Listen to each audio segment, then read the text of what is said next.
తెలంగాణ వ్యాప్తంగా 25 కాలేజీల నుంచి సుమారు 1000 మంది మెడికల్ విద్యార్థులు క్రిటీ 3.0 కార్యక్రమంలో పాల్గొంటారని కాకతీయ మెడికల్ కళాశాల ప్రిన్సిపల్ సంచారన్ తెలిపారు. ఈ కార్యక్రమాన్ని గత 3 సంవత్సరాలుగా అట్టహాసంగా నిర్వహిస్తున్నామని, ఈసారి మరింత వైభవంగా నిర్వహించేందుకు ఎన్ఆర్ఐ సంస్థ వారు తమకు స్పాన్సర్షిప్ ప్రకటించి సహకరిస్తున్నారని కళాశాల ప్రిన్సిపల్ పేర్కొన్నారు. ఈ కార్యక్రమం ముఖ్య ఉద్దేశం మెడికల్ విద్యార్థులు రీసెర్చ్ చేసేందుకు తమ ఉన్నతిని నిరూపించుకుని ఏకైక కార్యక్రమంగా ఎంచుకోవడం జరిగిందని, ఇందులో పాల్గొనే విద్యార్థులు పలు అంశాలపైన రీసెర్చ్ చేసి వాటిని ప్రమోట్ చేస్తారని ఈ సందర్భంగా వారు తెలిపారు.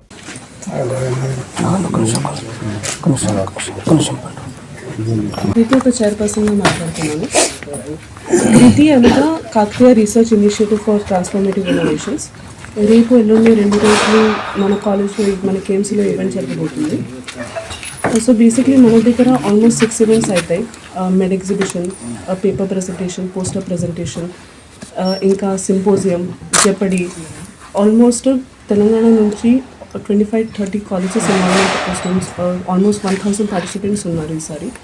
So we would like to, we are very happy seeing the enthusiasm in the students, and even next year also will be successful as also this year. వచ్చినందుకు సో డాక్టర్ సంధ్య ma'am చెప్పినట్టు 3 years before, almost somewhere around 2022-23 startingలో we came up with this idea.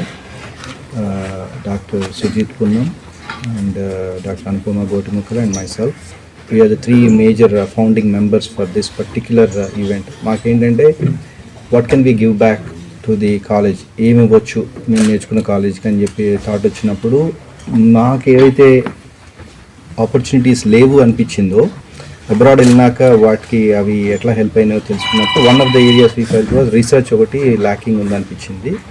అది students intelligence లేక కాదు, but it's not like they didn't had enough resources or opportunities to learn more about it. అట్లా వాళ్ళకి అవి తెలియకపోవడం వలన, mentorship లేకపోవడం వలన ఉందని చెప్పి మేమేం చేసామంటే ఒక లెటెస్ట్ స్టార్ట్, ఒక చిన్న ఐడియా వచ్చింది కాబట్టి వీళ్ళ సపోర్ట్ చేసి చూద్దాము ఈ ఈవెంట్ ఫుల్ ఫ్లెడ్జ్ ఫండింగ్ తోటి ఎట్లా ముందు తీసుకెళ్ళచ్చు. అప్పుడు స్టార్ట్ చేసినప్పుడు ఎంత రిసౌండింగ్ రెస్పాన్స్ ఉందంటే స్టూడెంట్ కమ్యూనిటీ నుంచి, వాళ్ళు లేకపోతే కనుక మాకు ఈవెంట్ అయ్యేది కాదు సక్సెస్ఫుల్గా.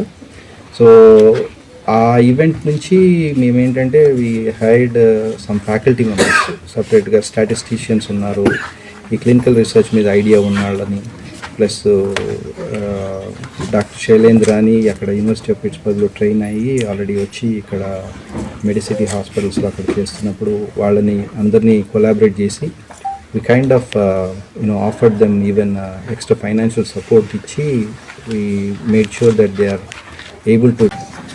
గుడ్ ఈవినింగ్ అందరికీ. ఈ ఈవెంట్ మేము ప్రతి సంవత్సరము ఆల్మోస్ట్ డిసెంబర్, జనవరి ఆ మధ్యలో కండక్ట్ చేస్తున్నాము. వేరియస్ ఎగ్జామినేషన్ స్కెడ్యూల్స్ వల్ల ఈసారి జనవరికి పోస్ట్పోన్ అవుతూ వచ్చింది. ఇది 3rd కన్సిక్యూటివ్గా కండక్ట్ చేస్తున్న ఈవెంట్. 23లో 24లో మళ్ళీ ఇప్పుడు, and this was suppose to be 25 actually, it got delayed. And ఇది ఏంటంటే మెయిన్గా స్టూడెంట్స్ అందరిలో కూడా రీసెర్చ్ యాక్టివిటీస్ ప్రమోట్ చేసే ప్రోగ్రామ్. కాకతీయ రీసెర్చ్ ఏమంటారు, ఇనిషియేటివ్ ఫర్ ట్రాన్స్ఫర్మేషన్ ఇన్నోవేటివ్స్ అని క్రిటీ అని షార్ట్ ఫామ్లో పెడుతున్నాము దీనికి. సో దీనికి మెయిన్గా మాకు చాలా ఎంకరేజ్మెంట్, స్పాన్సర్షిప్ మా ఎన్ఆర్ఐ అలుమ్ని అసోసియేషన్ నుండి ఉంది. ముఖ్యంగా 3 దీనికి ఈ ప్రోగ్రామ్కి ప్యాట్రన్స్. డాక్టర్ సుజీత్ పున్నం కన్వీనర్గా ఉన్నారు, along with doctor Venubathini and my classmate doctor Anupama. వీళ్ళ 3 ఆధ్వర్యంలో ఈసారి అయితే మాకు ఫస్ట్ టైం ఓన్లీ 50 రిజిస్ట్రేషన్స్ ఉన్నాయి, అండ్ సెకండ్ టైం